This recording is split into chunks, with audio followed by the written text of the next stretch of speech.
Welcome to the HCI family of podcasts. We're your source for personal, professional, and organizational growth and development. We share our own original research, explore industry trends, and interview executives and thought leaders from across the globe. Join us for practitioner-oriented content around all things leadership, HR, talent management, organizational development, and change management. Maximize your personal and organizational potential with the HCI family of podcasts. Deborah Perry Piscione and Josh Drean, welcome to the conversation today. Thank you so much. Yeah, it's great to be here. It is a pleasure to be with you. Where are you joining me from? I am based in Silicon Valley, and Josh? The snowy plains of Minnesota. I'm out in Minneapolis area. Oh, it must be very cold. It is. We're hitting -16 today. Feels like -29. So wow. Looking forward to joining Deborah in Silicon Valley soon. Yeah, better you than me, Josh. I'm in the Salt Lake City area. I'm in the Salt Lake City area, and we are in single digits, which, I feel is cold, but at least we're not in the negatives. So, but I do love the Midwest. I'm from Missouri, and we definitely get cold winters there as well, but not quite as bad as Minnesota. Well, it is a true pleasure to be with you both. And today we're going to be talking about your new book, Employment is Dead: How Disruptive Technologies Are Revolutionizing the Way We Work.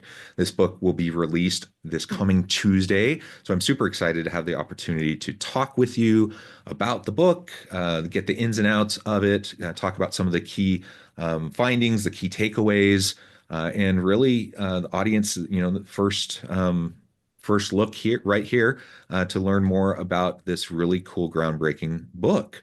As we get started, I wanted to share a little bit about both of our authors with you. Deborah Perry Piscione is co-founder of the Work3 Institute, an AI plus Web3 advisory firm, a Silicon Valley serial entrepreneur, venture capitalist, and innovation plus future of work thought leader. Deborah is the author of multiple books, including the New York Times bestseller Secrets of Silicon Valley, and serves as LinkedIn Learning Instructor on innovation and risk-taking. Josh Drean is a co-founder of the Work3 Institute, Web3 plus workforce advisor at the Harvard Innovations Lab, and an HR transformation expert who marries emerging technologies with workplace strategies. Josh's work has been featured in HBR, Forbes, Fast Company, and MIT Technology, and his YouTube channel has garnered millions of views. He earned his undergraduate degree in IO psychology and master's degree at Harvard University. Now, I could say a whole lot more about both of these individuals. Both have tremendous careers, great backgrounds. I'm going to pause there. Deborah and Josh, anything you would like to highlight by way of your background, personal context, before we dive on into the book? I spent 18 years in Washington, D.C. in that political environment. So it's going to be fun just to see the marriage between tech, Silicon Valley, and Washington, D.C. over the next few years. All I can say to that is wow. And yes, it'll be interesting to see. That is a good way to put it. Josh, anything you want to add? I mean, we wrote this book. We came together because Deborah, as she's mentioned, is sitting in Silicon Valley, and I was working out of the Harvard Innovation Labs, working with young students who are interested in these emerging technologies, and just watching them work in these different ecosystems of work and setting them up in ways that we haven't necessarily seen in the corporate model. So I actually applied to Deborah's Web3 conference to speak and share some of my insights. And she just cold called me, gave me a phone call and said, "Hey, this looks like a book. Should we write this together?" And fast forward to today, almost 3 years later, it is hitting the shelves on January 28th. We're really excited about that. The title is Employment is Dead: How Disruptive Technologies are Disrupting the Way We Work, are revolutionizing the way we work. Sorry, we use so many words for this. Disrupting, emerging, revolutionizing, because that's exactly what it is. We declare that employment is dead because these traditional models for employment are not keeping up with the needs of the modern workforce, and emerging technologies are going to prepare the way for them to work in ways that have been previously unimaginable. Yeah, excellent. Well, first of all, that's a really cool backstory to how you got connected and how this book came to be. And I always like to ask authors, why this book, why now? How did this book come about? You've already kind of answered that question for me. Anything you'd like to add to that, Deborah? Yeah, I think what's really critical to also share about the collaboration between Josh and myself, I kind of look through the lens of innovation and risk-taking from Secrets of Silicon Valley. I ended up working with one of the big consulting firms and IDEO just on the development of a bottoms-up innovation process. Josh has the lens through the HR component. I think even though the tech drives a lot of evolution and transformation, at the end of the day, this is really a conversation about people and making sure that there's a human element to work. And so it's really important just to kind of look at the span, not only of technological advancement, but different generations in the workforce. I happen to be Gen X, Josh is a millennial, we have Gen Z kids. We've got kind of this span of how work has evolved as various generations see things quite differently. But I do have to say, even though I'm a Gen Xer, I think I very much always had that Gen Z mindset because I never understood the concept of time at work. So if I finished my Mm, day at 2 p.m., why did I have to sit in my Washington, D.C. office until sure. 6 Yeah. p.m. with FaceTime? And so this is really a new transformation that's about output and productivity and less about FaceTime. Yeah, yeah. Well, and I agree. So I'm a Zennial. I'm a 79 birth year, which, has been coined the Zennial in between. So I Oh, kind of relate both to Gen yeah, X and to millennials. I probably more millennial in me than not, but I completely agree. Like the whole FaceTime thing, butts and seats thing, I've never understood that. Like that yeah, doesn't resonate with me at all, never has. And I really like I was intrigued when we first set this interview up. It's been a little while ago that we set this up, and I've been looking forward to the interview. And I was intrigued by the title. And when I first, I think I talked to your publicist, and I'm looking over kind of the background to the book and a description of it and everything like that. And I'm thinking employment is dead. Now, as an HR professor myself, and I do a lot of research in the space myself, I've been seeing this and I do a lot of research on kind of the history of the shifting nature of work over the past 50 years and a little bit of kind of transition into the future of work. And you're right. Like the traditional kind of way we think about work is dead. Like it is not, our grandparents' workplace. And anyone who tries to argue that it is kind of up in the night, I think. Like it just isn't what it used to be. right. And we still work. Of course, we still work, and we still have people doing jobs, but those jobs are different, and the way we do work is different, and the relationships we have between organizations and their workers is different. It's all very different, and it's going to continue to change dramatically as we move into the future. We've seen that trajectory shift, in tremendous ways over the last couple of decades, and particularly over the last 5 years. And so I'm just so intrigued by what you're laying out in this book and the case studies that are helping to illustrate it. Yeah, it's really interesting because Josh and I get this question a lot. What do you mean by employment is dead? And we're not saying that traditional employment is going away tomorrow. What we're saying is there's this bifurcated work track that has already evolved, Yeah. and Gen Z has already adopted it. So this is Yeah. the first generation coming into the workforce that really knows the future of work better than the current leadership does.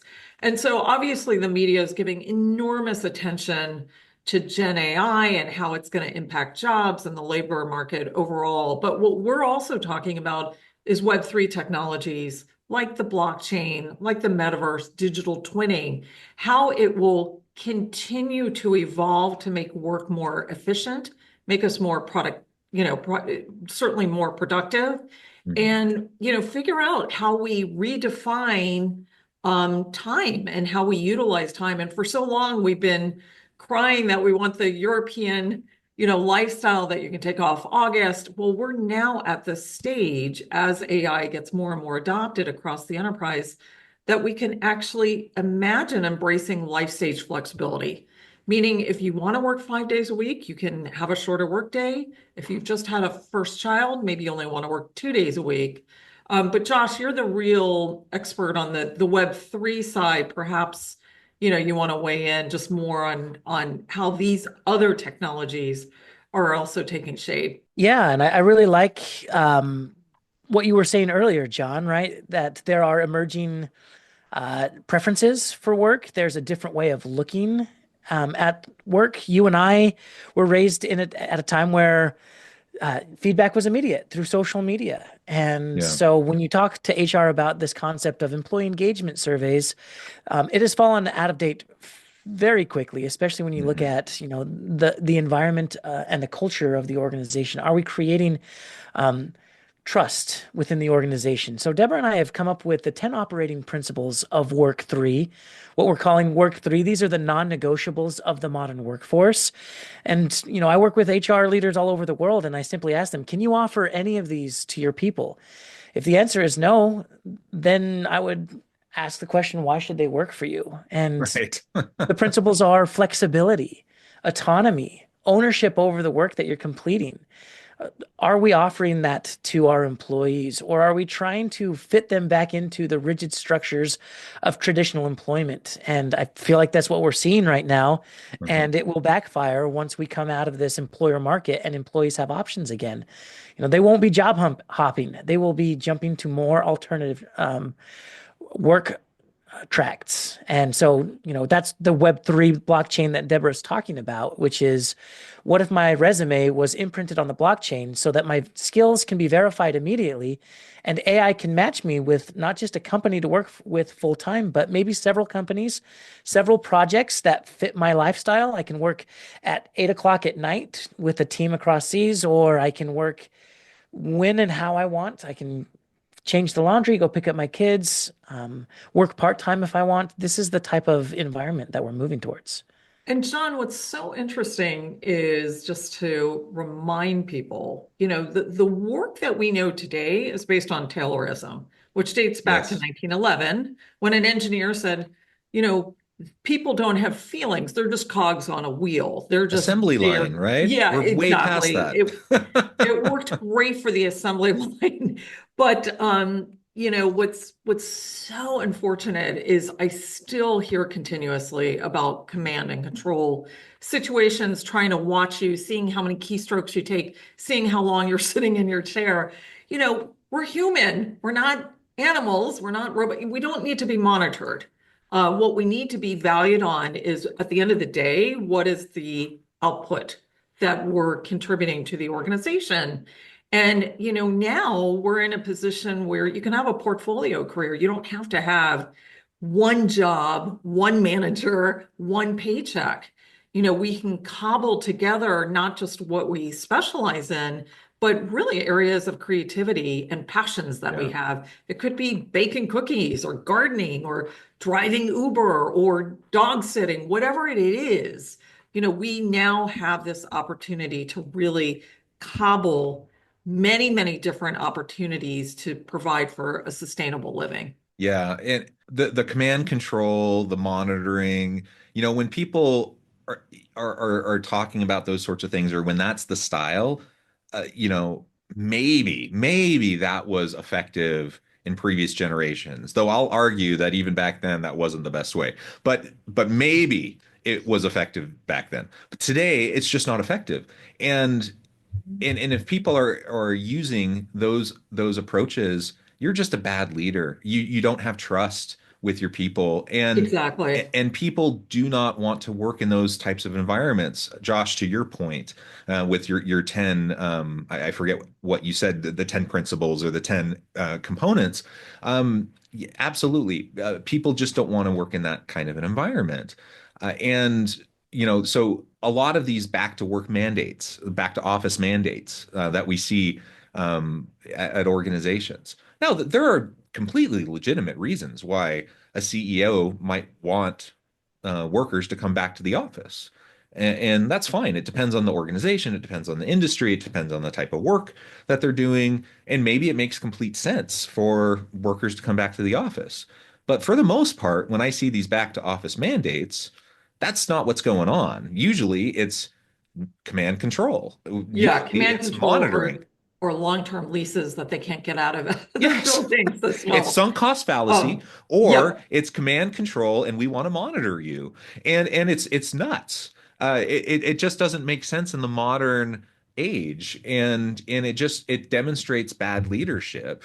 And younger workers in particular aren't going for it. And we've seen this shift. It's been a long time coming. The rise of gig workers and people doing freelance work. It's been growing. That segment of the economy has been growing for a long, long time, and particularly among younger workers.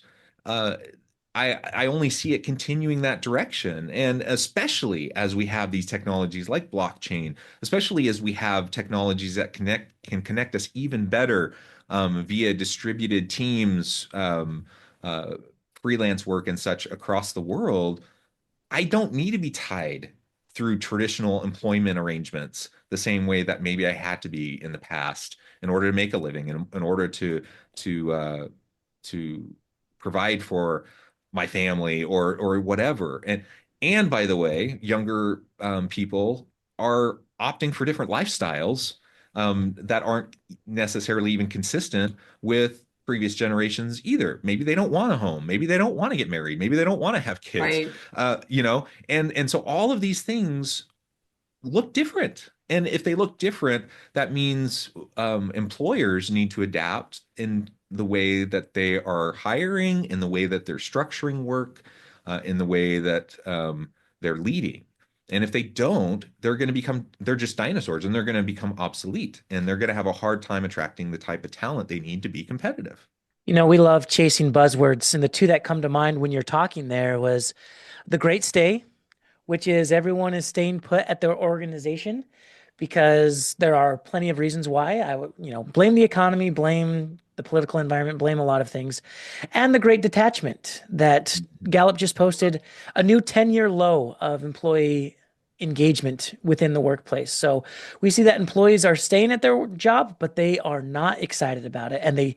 And moreover, 52% of employees are actively looking for a new job in a job market that is the most difficult we've had in the past 5 years. And so when Yeah. you add all of that together, it very much points to an employer market that we can kind of throw around some of that control element. Like we own you, we can tell you to come back to the office. You have to do exactly what we say. But when the pendulum swings the other way, they're going to have more options than ever, and they are not going to hesitate to treat the company exactly how they were treated. And so what we write in our book is simply how do you prepare for that? We have a roadmap that we help leaders understand. How do you attract Gen Z to your workplace? Those are the operating principles. How can you create an environment where they want to be there, where they do get immediate feedback, where they get to work in ways that bring them some of that fulfillment and satisfaction back to the workplace? And that's where we get the most excited is that roadmap. And I think to add to your point, Josh, there's a lot of unknowns out there. Let's be honest. There's a lot of fear in terms of AI adoption. Soon we're going to recognize that one person can soon do the job of two people, and then three people, and then Yeah. four people. So I always tell individuals, you really need in this environment, you got to think about yourself as an entrepreneur. We are not going to have those steady paychecks of our grandparents' generation. And so it's really critical to be prepared for this as AI and other technologies start to get integrated more and more so in the tech stack, that individuals take it upon themselves also to learn and tinker and play around with generative AI. And depending on, where you fall in product development or what your role is, digital twinning is going to be a Mhm. huge component for manufacturing, innovation, productivity moving forward. But at the end of the day, there are no guarantees. So you have to be prepared to really diversify and recognize that, you've got to take care of yourself and figure out what that looks like moving forward, particularly when a younger generation has already adopted these personalities. We almost are dealing with the inverted, where the current generation of leadership is going to be learning a heck of a lot more from the younger generation than what we've ever seen in the past. Yeah, and let's not forget, while right now it's an employer's labor market, it was only like a year and a half ago that it was the other way around, Yeah. right? The pendulum swings back and forth, and it wasn't that long ago that employers, organizations could not find people, workers had all the leverage in the world, and they had all the power, and the reality is, generative AI kind of throws a wrench in some things and there's a lot of uncertainty, but we still have tons of skill gaps. When we think about, the larger labor forces in the world right now, whether we're talking about STEM, we're talking about healthcare, there's all these different areas where there are huge skill gaps in the labor force, and that hasn't gone away. We still have to wrestle with that, and automation and generative AI that might help us, in terms of productivity to bridge some of it, but we haven't gotten past it. We still are going to have to figure out how to bridge that gap, and so we're not through this. Employees, workers are still going to have leverage and power moving into the future, labor market and the future economy. It's just a matter of pendulum swings. And so, yeah, organizations shouldn't be shooting themselves in the foot, because they're going to have to be wooing these workers back to them in the not too distant future. And if they're burning bridges, it's going to really hurt them. Yeah, I would argue 10 years ago, sitting in the middle of Silicon Valley here, the coveted degree was the software engineer. Well, that's gone away. So just as fast, although I agree with you, there are skill gaps, AI and even what we're seeing with augmented AI, where machine learning becomes a part of that as well, is going to move so rapidly to fulfill those gaps. And so, it's very tough because universities are going to have to figure out their value. We certainly argue this is a skills-based environment over a college degree. And so there's going to be a lot of disruption moving forward. This is the greatest transformation we've seen since the assembly line or the wheel or fire. Absolutely. Absolutely. Well, Deborah and Josh, I know you need to get going and get on with your busy day. I appreciate you taking the time, sharing a little bit about your book. I'm super excited for its release. Before we wrap things up, I wanted to give you a chance to share with the audience how they can connect with you, find out more about your work, where they can find your book, and then give us a final word for today. John. Yeah, you can find us at the Work3 Institute. It's work3.me. Deborah and I are both highly active on our socials. You can find us on LinkedIn, just typing in our names. Or we'd love for you to take a look at our book. You can find it on Amazon. Again, any book retailer really, but Employment is Dead is the name of the book. It's coming out January 28th, and we're really excited about it. Deborah and Josh, thank you so much. It's been a real pleasure. I encourage the audience to reach out, get connected, find out more about their work, their team, check out the book. And as always, I hope everyone can stay healthy and safe, that you find meaning and purpose at work each and every day. And I hope you all have a great week.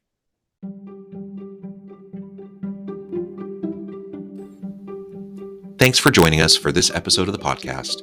We hope you stay healthy and safe, and please join us again soon.